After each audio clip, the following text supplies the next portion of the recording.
gue ini putra daerah yang ada di Jawa, gue akan buktikan, gue akan membuat Maluku ini akan lebih baik. Orang Jakarta telat meleknya mengenai Maluku. Oh ya? Ya. Kalau lu bicara soal Maluku, soal kesenian itu dari dulu, bro. Jika kamu menyukai apa yang kamu lakukan, lu pasti akan sukses. Gue biasa pagi jogging, malamnya jogging. Asik. Oh, itu dia.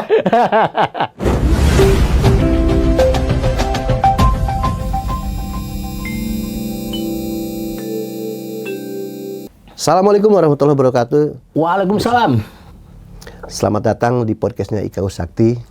Dan seperti pada episode-episode sebelumnya, episode kali ini saya mendatangkan salah satu alumni Universitas Trisakti yang orang mungkin nganggapnya agak-agak aneh ya. Dia menjadi seorang politisi, men. Padahal jurusannya bukan politik. Langsung aja kita sambut Dodi Soleh Toisita. Siap, Om Luki. Assalamualaikum, bro. Waalaikumsalam. Sehat, bro? Sehat, alhamdulillah.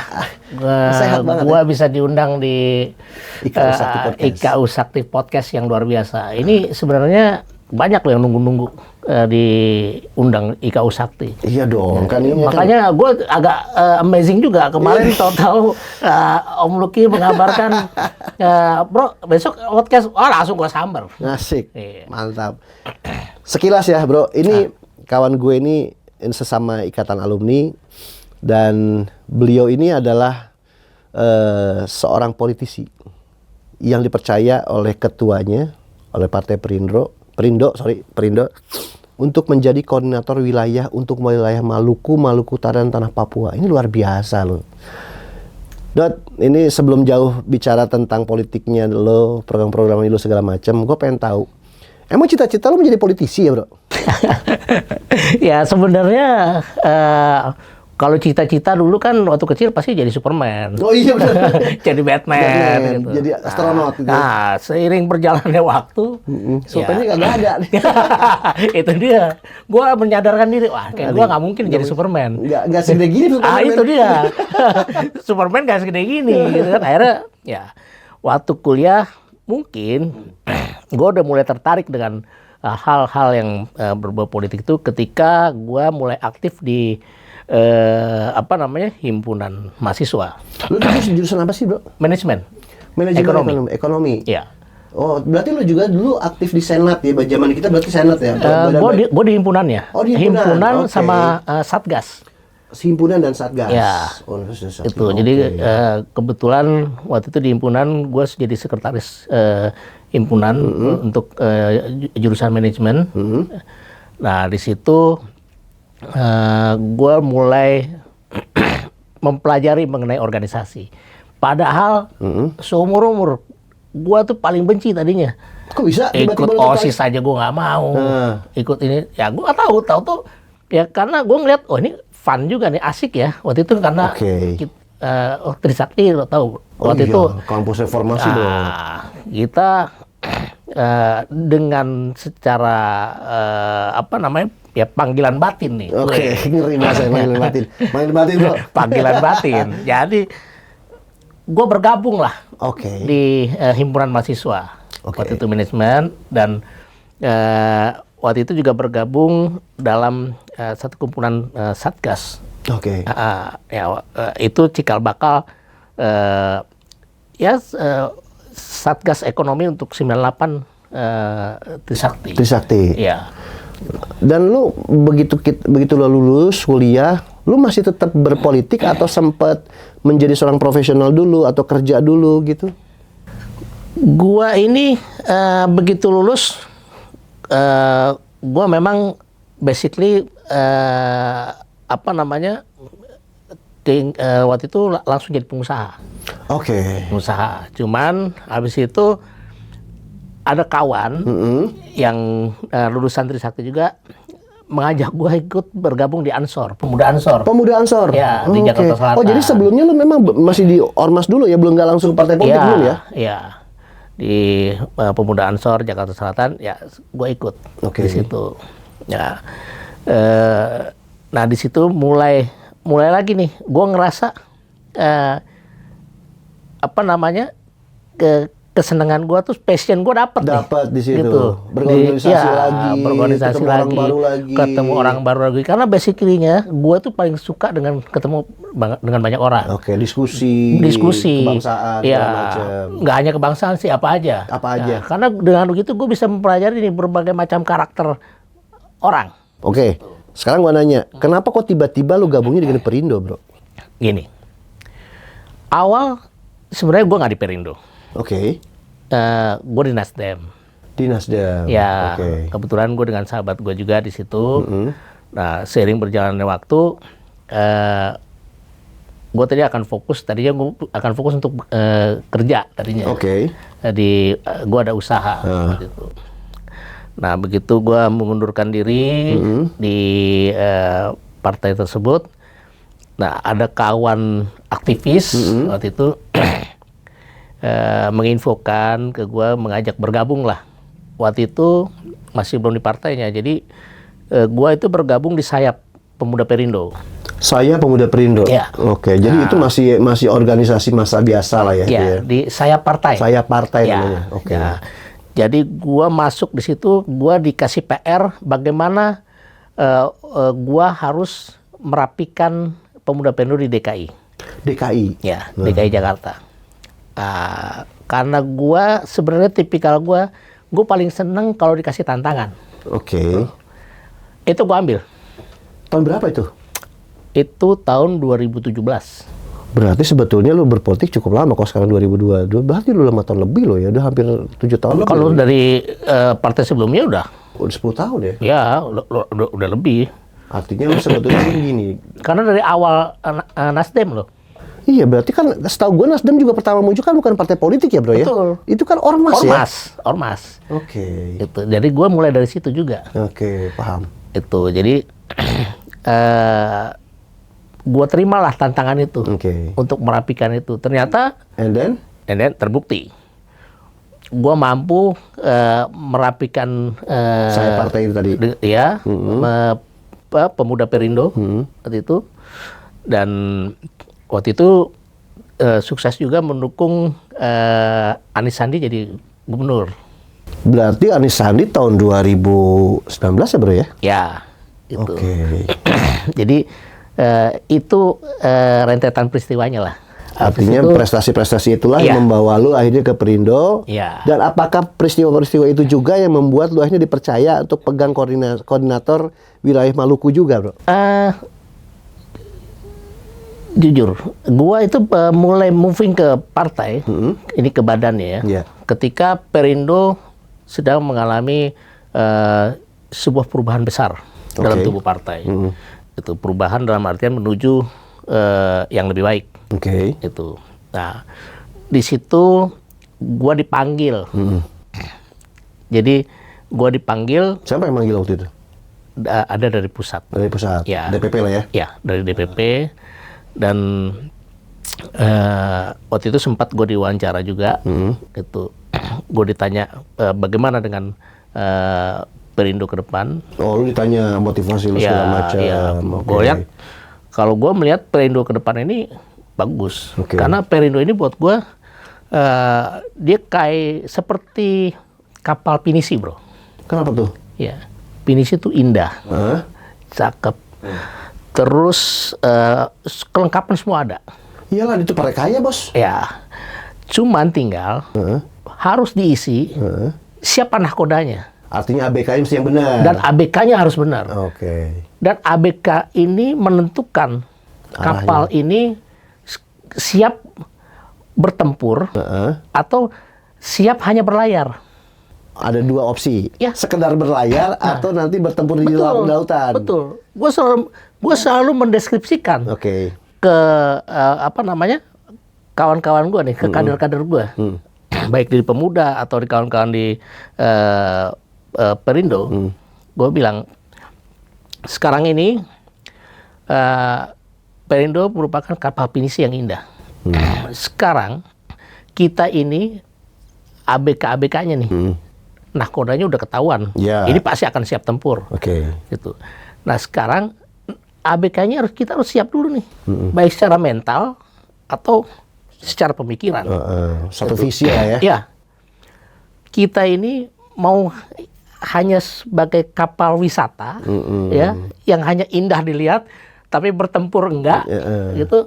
Atau ini kapal yang indah, tapi kita siap bertempur. Jadi sometimes jadi kapal pesiar, sometimes jadi kapal induk. Yes, itu apa namanya? Itu analogi yang lu kasih ke mereka. Iya. Terus mereka terima nggak lu bikin deskripsi kayak gitu? Sejauh ini untuk anak-anak di sayap semua terima. Untuk yang di partai juga terima. Artinya secara nggak langsung itulah yang menilai mereka terhadap lu sehingga lu dianggap mampu untuk pegang wilayah timur gitu. Lu Panglima Timur dong sekarang jadinya. Iya, bisa dibilang begitu ya. Cuman kan hal itu tidak serta-merta gua ditunjuk sebagai oh ya lu harus ini berarti lu ini enggak. Okay. Itu juga ada proses, bro. Prosesnya juga memang cukup ini ya. Artinya ada sesuatu yang mereka minta dari lo supaya lo bisa melakukan tanggung jawab itu gitu. Betul. Ya mungkin dari partai melihat gua ini bisa melaksanakan tugas gua.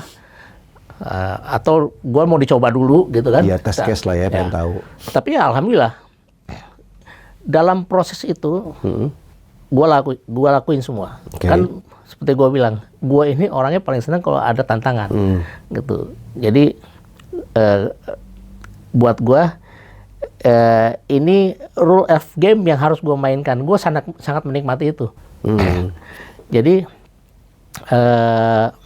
begitu gue dikasih tugas itu, tugas pertama adalah gue harus merapikan.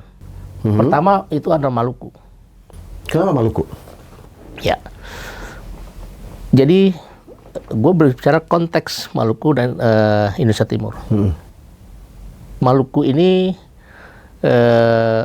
salah satu provinsi yang cukup buat gue unik. Karena lu asli sana atau memang lu mempelajari Maluku secara khusus? Gini, gua memang asli sana. Okay. Tapi buat orang sana, gua ini Ambon Card. Ambon Card itu apa sih? Jadi Ambon yang tinggal nggak tinggal di Ambon. Iya. Gitu. Jadi memang begitu gua ditunjuk sebagai koordinator wilayah, suara-suaranya di sana sebenarnya sumbang. Karena dianggapnya tidak mewakili mereka. Dia bilang, oh itu Ambon Card, saya bisa bikin apa-apa di sini. Oke. Nah dari situ, itu buat gue tantangan. Oh, makin tertantang ya. Akhirnya gue izin ke pusat, gue bilang gue akan datang ke sana, dan gue bilang gue akan datang ke sana. Dan di sana gue kumpulkan kader-kader Perindo di sana. Gue bilang dan gue akan buktikan. Kalau omongan yang sampai di telinga gue itu salah. Gue buktikan. Gue bicara, karena gue ini orang yang tidak suka bicara di belakang, tapi gue bicara di muka-muka. Gue bilang sama dia, gue akan buktikan Ambon-Ambon atau Ambon Jawa yang menang. Ya, jujur. Itu berapa lama lu proses beradaptasi atau mempromosikan program di sana sampai akhirnya orang-orang Ambon tuh merasa bahwa lo memang bagian dari keluarga yang kembali gitu. Gua ini termasuk orang yang bisa cepat beradaptasi. Dan apalagi gua merasa gua ini sebenarnya memang putra daerah. Yeah. Gua dari Saparua. Jadi dan kakek gua ini dulu tuh raja di Ulat. Oke, artinya lu secara trust sebetulnya memang tidak kehilangan jati diri di sana ya? Tidak. Cuman memang orang tua gue ini dan kakek gue ini dulu, kalau kakek gue dari TNI, itu waktu itu pindah ke Jawa. Dan bokap gue dari Polri, itu juga banyak bertugasnya tuh di Jawa. Jadi beliau ini menghabiskan waktunya ya di Jawa. Dan gua ini sebagian besar memang terdidik dengan budaya Jawa. Karena nyokap gua dia Jawa. Iya. Gitu.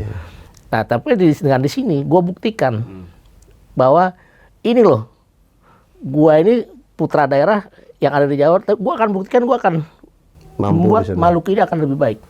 Nah, terus gini, sejauh lu balik lagi ke Maluku, lu pulang kampung lah bahasa gue. Lu pulang kampung, lu kasarnya mulai membagikan pengalaman, bercerita program segala macam. Lu menganggap, pertanyaan sederhana gue adalah tantangan terbesar ya yang dihadapi masyarakat Maluku Utara, Papua ini dibilang ekonomi, sosial, politiknya tuh apa yang paling krusial yang lu lihat di sana?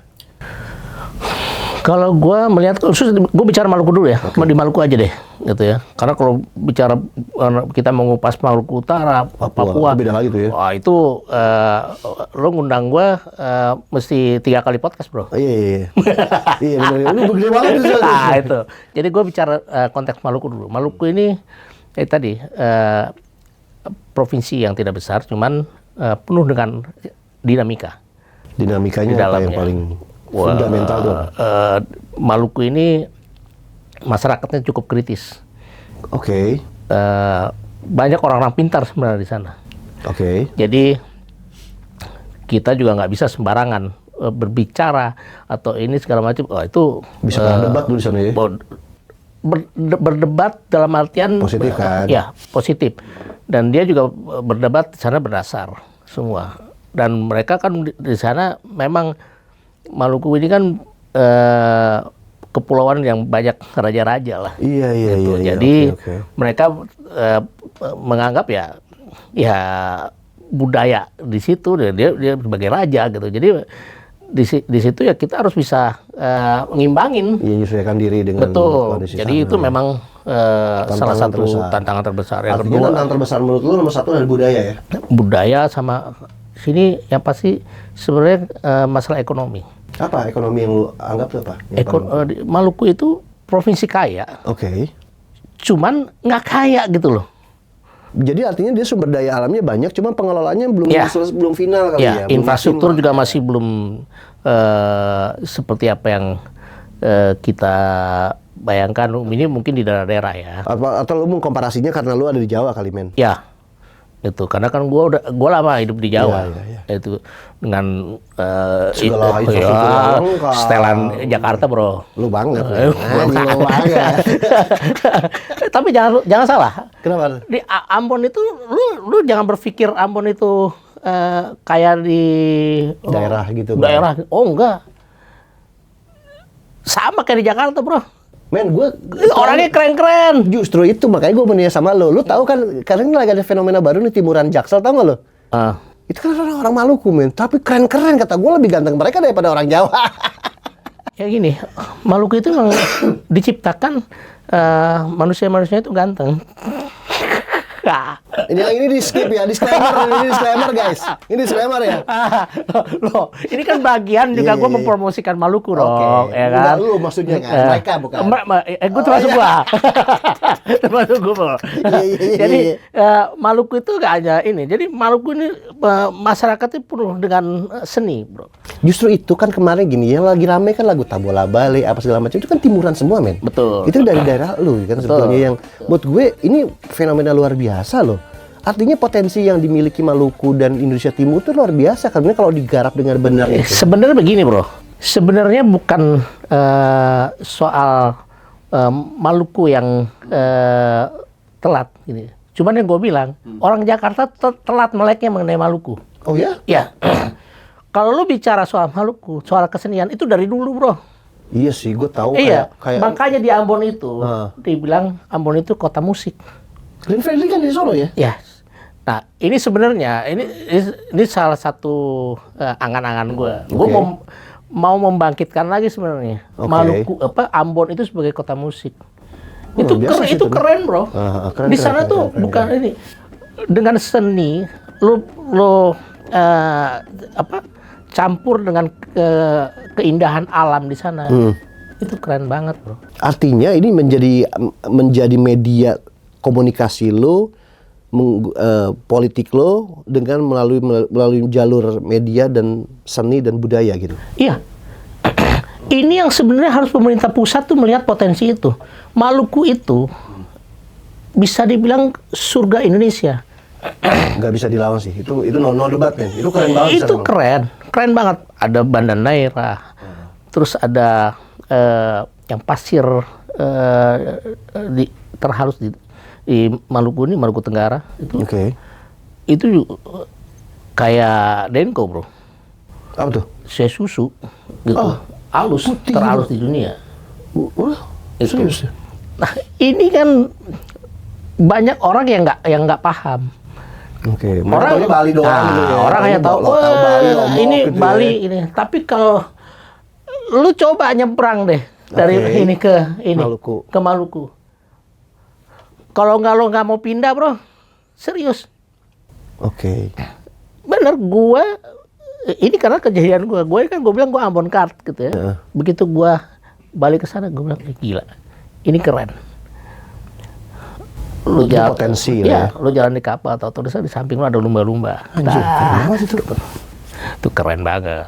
Itu indah, Iya, indah iya, banget. iya. Itu. Jadi banyak banget potensi selain wisata. Terus perikanan. Ya kan? Pasti potensi-potensi wilayah air itu menjadi utama di sana. Banget. Nah, Perindo sendiri masuk nggak di situ?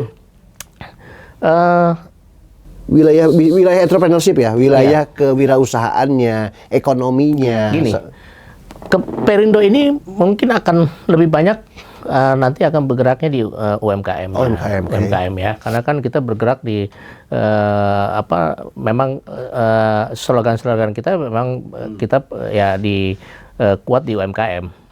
Itu makanya ada beberapa program kita ya mungkin ada yang akan terfokus di peningkatan UMKM.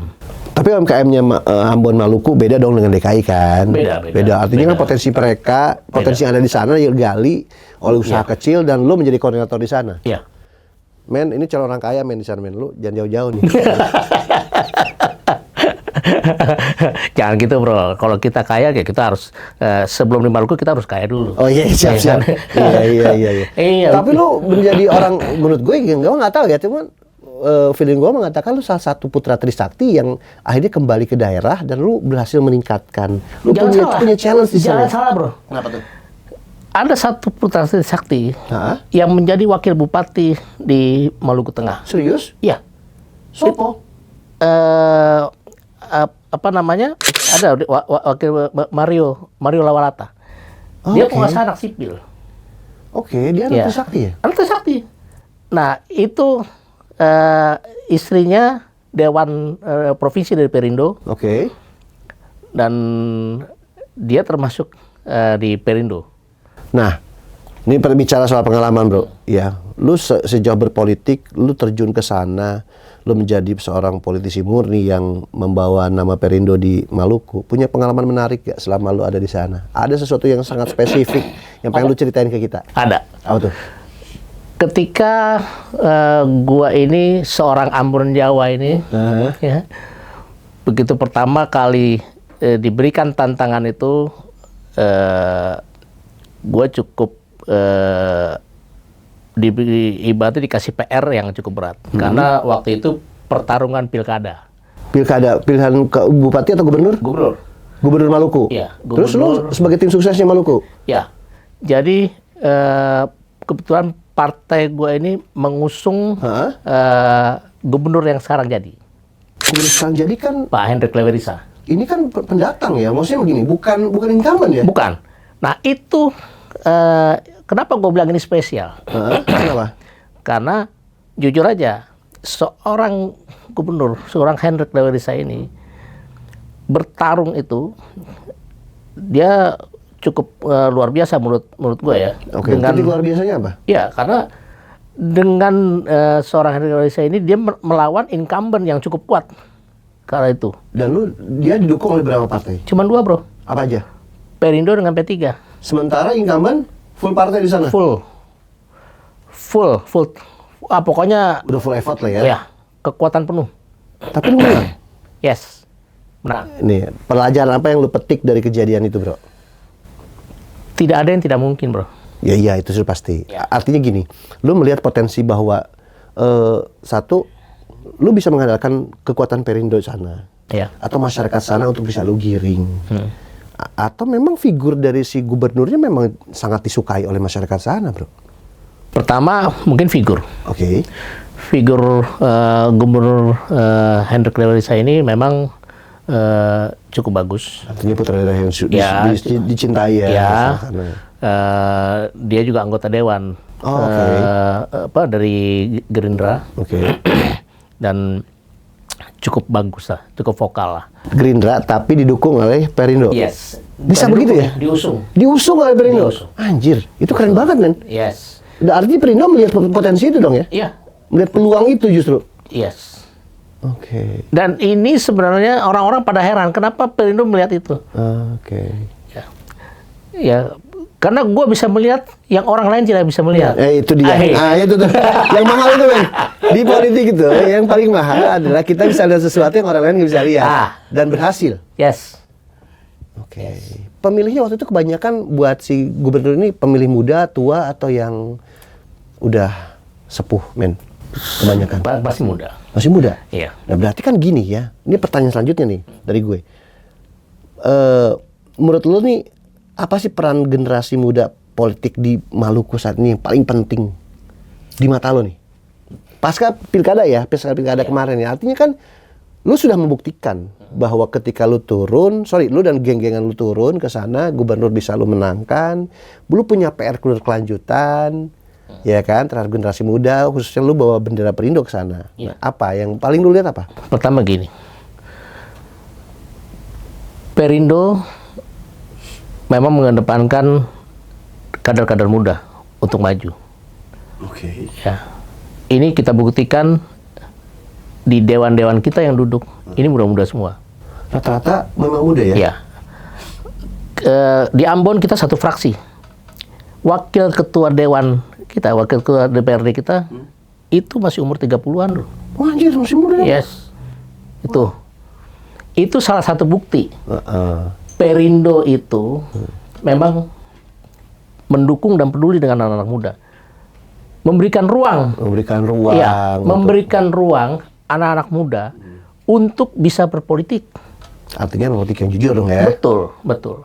Karena bukan apa-apa, gue selalu bicara ke kawan-kawan muda. Karena kebetulan di Perindo ini rata-rata semua muda, bro. Jadi yang tua jangan tua, dewasa, gitu ya. Jadi yang dewasa ya, gue termasuk yang dewasa. Oke, siap. Gitu. Tapi kalau di sana muda-muda semua, bro. Dan mereka punya visi yang sama. Artinya gini, pada saat mereka diterjunkan ke daerah masing-masing, mereka melihat potensi kayak lo gitu ya. Melihat potensi, terus pengen mengembangkan, mereka punya daya kreasi yang cukup bagus gitu ya. Dan diterima masyarakat sana ya? Diterima. Karena ini kan dia bisa melihat contoh. Oh ya, rata-rata dewan Perindo itu muda-muda di sana. Dan gue selalu bicara dengan kawan-kawan di anak-anak muda. Gue bilang, lu jangan sampai buta politik. Buta paling menyakitkan itu adalah buta politik. Kenapa? Karena lu dengan berpolitik, lu akan bisa merubah bangsa lu menjadi lebih baik. Iya, betul. Dan ini harus tahu nih, pemuda sekarang itu pilar-pilar kita loh. Ya, pilar-pilar bangsa kita. Kan kalau misalnya kita bicara menuju Indonesia Emas 2045, berarti kan potensi-potensi pemuda sekarang yang akan tampil ya? Betul. Dan gue selalu bilang, lu nggak perlu jadi politisi, tapi lu mesti tahu dengan politik. Dan lu ada berperan di situ. Betul. Karena kalau lu tidak tahu dengan politik, anak muda tidak melek dengan politik, kasihan bangsa lu. Akan dikuasai, akan diatur oleh orang-orang yang memang punya kepentingan berbeda. Betul. Karena gini loh, politik tuh ini buat gue ya. Gue pribadi, politik tuh bukan ilmu pasti yang gue harus ini. Enggak. Semua bisa mempelajari. Karena semua kehidupan itu nggak jauh dari politik. Iya. Itu yang kita harus sama-sama melihat. Oke. Jadi kenapa anak muda ini kita harus bisa melek politik. Ya, melek politik. Makanya kita di sini di Perindo itu ada berbagai macam program untuk gimana caranya kita merangkul anak-anak muda, ya kan? Kalau di Maluku yang sekarang nih, ya pasti dengan olahraga. Artinya hobi-hobinya mereka. Iya. Oh, di sana tuh lagi senang-senangnya ada yang kontes mobil, ya terus balapan motor, tapi kita ini kan yang positif ke mereka. Artinya mereka kan menciptakan prestasi sendiri di sana. Betul. Dan Perindo hadir di situ. Perindo hadir di situ. Makanya kita selalu bilang Perindo itu selalu bersama masyarakat Maluku, gitu. Dan jangan salah, kita juga di Perindo ini ada adik saya juga, dia di situ NGO sebagai gerakan mengajar desa. Itu juga anggotanya luar biasa dan semua anak muda. Artinya kepedulian terhadap dunia pendidikan dari kelompok muda di Perindo juga mulai dioptimalkan. Sangat. Dan gua termasuk yang peduli lah dengan itu. Dengan anak muda, terus dengan... Iya, bicara tentang kepedulian lu sama anak muda, men. Berapa hari yang lalu gua baca nih di Sindonya apa di mana gitu. Gua tahu lu mau nanya apa. Iya, yang kejadian kemarin, men. Nah, yang ritual kan? Yang ritual itu gimana tuh ceritain tuh? Ya, menurut gua itu kejadian yang luar biasa menyakitkan hati masyarakat Maluku dan masyarakat Indonesia. Iya, karena itu menjadi isu nasional loh. Iya, dan itu juga terus terang secara institusi, Polri ini tercoreng oleh oknum-oknum. Kesekian kalinya, bro. Iya. Itu. Jadi nanti juga ada beberapa konten-konten gue yang gue akan bahas soal. Dan lu yang vokal loh di situ. Ya, gitu. Artinya bahwa lu juga. Jadi bukan gue aja, jadi Perindo di sini. Karena bukan. Tapi kan kejadian ritual Maluku, which is koordinatornya lu, pasti lu dong yang vokal. Iya. Dan bukan ini juga. Jadi gue juga akan di situ koordinasi Perindo di Maluku itu luar biasa. Dari tingkat dewan provinsi sampai dewan daerah dan DPW kita sampai DPD semuanya bersuara tentang kasus itu. Ya, sampai DPD. Sampai DPP. Oke, terus dampaknya setelah lu bersuara dan teman-teman Perindo bersuara gimana tuh, bro? Sangat didengar. Oke. Itulah pentingnya politik. Yes. Ya. Bukti ya, itu konkret loh ya. Itu konkret. Kalau kita mendorong secara politik beda, Bos. Iya. Nah, di sini kenapa Perindo itu bersuara? Karena Perindo sangat peduli dengan Maluku. Makanya gue bilang, Perindo bersama rakyat Maluku. Kita kawal ini. Terus dari Pak Polri sendiri setelah kejadian itu gimana, bro? Ya, responnya gimana? Responnya sangat positif, dia menerima gitu dan sudah diproses dan tadi saya sudah dengar saya sudah baca itu sudah dipecat secara tidak hormat. Terus untuk keluarganya yang meninggal itu gimana, bro? Ada kompensasi kah atau ada apa gimana gitu? Ya, kalau dari Perindo kita sudah menyampaikan bela sungkawa dan kebetulan saya juga sudah statement di media itu menyampaikan bela sungkawa terhadap keluarganya dan mungkin nanti dari DPD atau DPW akan menindaklanjuti itu untuk berkoordinasi di sana karena sebenarnya kejadian itu juga bukan hanya itu, bro. Dan ritual ini kemarin juga sempat terjadi ya riak-riak kecil juga gitu. Itu juga memang akibat kejadian itu ya. After itu. Jadi tapi alhamdulillah sudah kondusif. Nah, ini jadi sejauh ini sudah bisa ditangani. Nah, bro, ini tadi gue agak tertarik dengan statement lo yang bilang bahwa Perindo khususnya dan juga lo gitu ya, yang mewakili kelompok muda yang wajib melek politik dan juga punya kontribusi besar terhadap pembangunan dan berkelanjutan di Maluku dan sekitarnya. Lo punya nggak sih sekarang, gua anggap sih sebagai closing statement lo deh gitu. Apa yang pengen lo sampaikan sama pendengar-pendengar podcast kita, khususnya buat anak-anak mudanya nih, bahwa pesan khusus tentang politiknya itu sendiri, lalu pesan tentang bahwa lo juga pengen anak muda juga punya peran yang positif sampai menuju Indonesia Emas 2045 atau apalah gitu. Yang kira-kira pengen lo sampaikan kira-kira ada gak?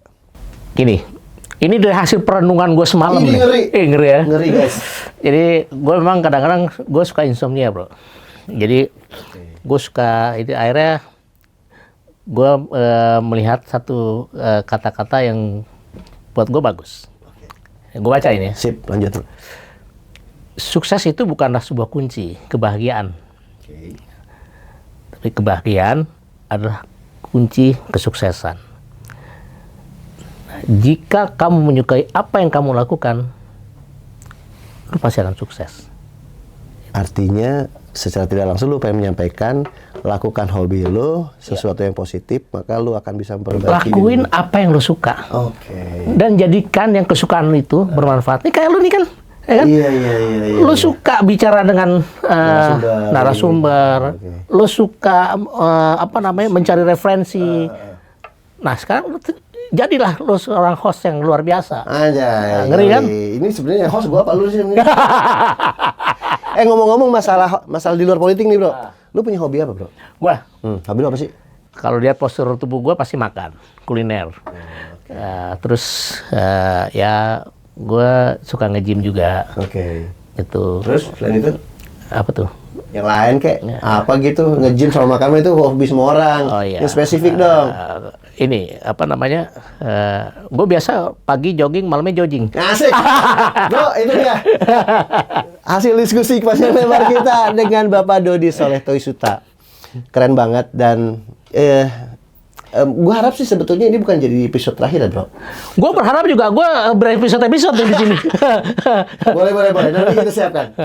Guys, thank you udah nonton IKU Sakti Podcast dengan bintang tamu yang luar biasa, sohib gue nih, seorang politisi, koordinator wilayah Indonesia Timur, yang ngakunya orang Ambon tapi sering nongkrong di Jawa. Mudah-mudahan ada manfaat dan juga kita akan tunggu kontribusi beliau berikutnya. Mudah-mudahan ini menjadi inspirasi buat kita semua. Terima kasih sudah nonton IKU Sakti Podcast. Kita ketemu lagi di episode selanjutnya. Thank you. Wassalamualaikum warahmatullahi wabarakatuh. Dodi, thank you banget, Bro. Waalaikumsalam.